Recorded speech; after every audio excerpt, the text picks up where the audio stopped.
Kickstarter games have been given a bit of a stigma over the past couple years, mainly due to the train wreck that is my number 9. You stink! I mean, I've seen plenty of videos being shocked at the prospect of a game on Kickstarter being good. I mean, that's not really true. We've had plenty of great games that were Kickstarter funded. Shovel Knight, Lisa the Painful, Hyper Light Drifter, and many more. That's kind of become a bit of a trend nowadays in our world. We tend to focus more on the negatives rather than the positives. So sometimes I think it's best we focus on the positives. So how about we focus on a game that's currently on Kickstarter? Blue Omen Operation. Or as it's called, a stylish and hot-blooded RPG. Created by Bananasoft, the Kickstarter came out on the 6th of November, and managed to reach the goal of $15,000 in less than 12 hours, and at this point has managed to raise more than 3 times their goal. Honestly, just looking at the art style would captivate my attention on the game, since it has that old charm of Earthbound, only with a lot more detail with its own charm. But what I think is what allowed the project to get much support in a short amount of time is that it's due to the fact that they have a demo with the game. That's the thing that Kickstarter games need to do. You need to have more than just a concept in order to be successful. You need to be able to provide something substantial for your audience to sink their teeth into. Even more so, since it can also be a means for the creators to learn and get feedback from people who are supporting them. After all, going back to a previous example, Lisa the Painful and Lisa the Joyful, there were a ton of bugs in the initial releases of the game, but when they were brought up to Love Brad Games, or Austin Jorgensen, he was on the prowl and fixed the game glitches as best he could. It made the product better and showed that the developer really did care about what he was making, and the same can be said here, especially since people are pointing out the game-breaking bugs to Bananasoft and they're taking into consideration. They obviously care about this product, and I think that's really admirable. Hell, I became a backer, and I'm the kind of bot who doesn't really throw his money into those projects. But enough about me talking about this Kickstarter. Let's talk about the actual game, Blue Omen. So what is it? Well, it's a 2D action command RPG that takes a lot of inspirations from games like Paper Mario, at least in the battle system. You play as 2 characters, Jiro and Yagiko, who are searching for things called soul lamps, which apparently house very powerful spirits. Gonna be honest here, I like the designs of the characters. Jiro with his badass leather jacket and slicked back spiky hair giving him the vibe of a greaser, which is appropriate since Jiro is a mechanic. Meanwhile, in contrast, we've got Yagiko, who has a bit more of a different wild look to her. You can see that there's a lot of detail in the characters, even in the overworld sprites, and I love that. While the art style is simple, there are a lot of simple little details that add to the charm of the characters, and throw in the colorful backgrounds that allow the characters to stand out even more, the game does live up to the stylish factor. Even the in-game menu is pretty stylish. Having Jiro open up his jacket and his pockets filled with a brim with random stuff, like, wow, how many pockets do you have? And I thought I had weird compartments on me.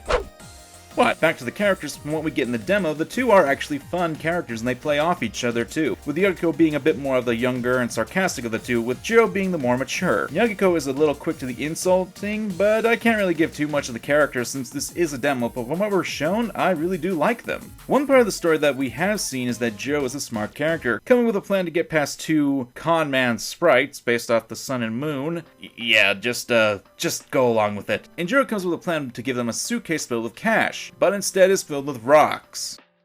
It's a nice little touch to add to characterization and shows that he's willing to think on his feet. But like I said, until the full game comes out and we get the backstories to these characters, I can't really give my full thoughts on them. Rather, let's talk about the gameplay. As you would expect, there are 2 parts to the game, Overworld and the battle system. For the Overworld, it's pretty much your standard RPG. You look around exploring the world and fighting monsters, finding items, and solving puzzles. In the demo, you'll be able to explore and solve a puzzle or 2 related to the story of the game, mostly searching for numbers and pieces of a raft. I'm sure the developers will add more to them, but so far it's fine for a demo. But hey, you've got a very colorful world to explore, and while it may just be a hotel and some caves, remember, demo. Still, the overworld is really colorful, with several contrasting colors that are easy on the eyes. And once again, they do have that simplistic style to it, but looking very detailed at the same time. One thing I want to point out about the overworld is that when you're moving around in an enemy area, eventually you'll see a bar in the top right corner. If you keep moving, you'll keep filling the bar. And when that bar is filled, you'll have to fight some enemies. I think that this is an ingenious addition to the game. I remember a number of times in older RPGs that I would get annoyed whenever there'd be a random attack, mainly because I was out of items and was about to die.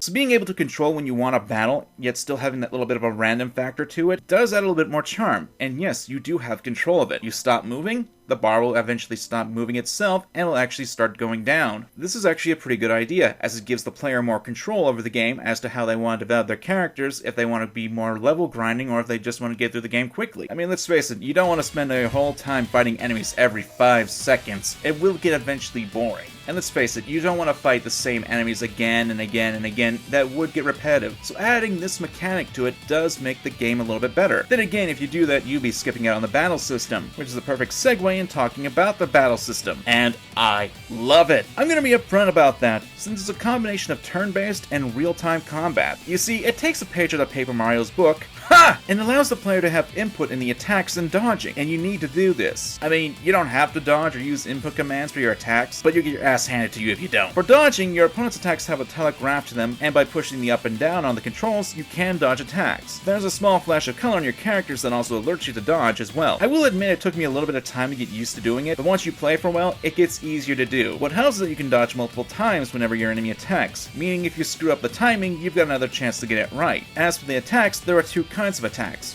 regular and special. For the regular attacks, once again you get the colored aura around your character whenever you're about to land a hit, and you can get a small combo attack going on if you manage to time it right. And you'll want to do this as your attacks don't do a lot of damage on their own, so you have to build them up. The special attacks are in a similar vein, where you have to do different button prompts to perform the attack. Do it successfully and you'll get more damage onto your enemies. And each attack is pretty unique to itself, as well as the button prompts as well. And that's cool, it gives each attack their own unique flavor and identity. Honestly, there's a lot to like about the battle system, and I can see a lot of potential with it. Also, I know I've talked about it, but I love the art style for the game. It's both simplistic yet very detailed at the same time. And it's a fun little style too. And if there's one thing I could say about the game, it would be to add an option to use the controller. Really minuscule, I know, but when it comes to more real-time components in a game like this, I feel the controller is where it's at. But that's just me, and having an option like that would be a good idea in my humble opinion. Honestly, if I manage to get this video out in time, I would recommend you guys check out their Kickstarter. Link below. The game's fully funded, but now they're just working on fulfilling the goals of the Kickstarter. Yeah, it'll take a little bit of time to get the full game, but with how the game developers have been really active and appreciative throughout their Kickstarter, I believe that they'll make something really memorable. If you got to this part of the video, be sure to stay stylish in the comments below. I'm TrashKamen, and remember to examine your fandom.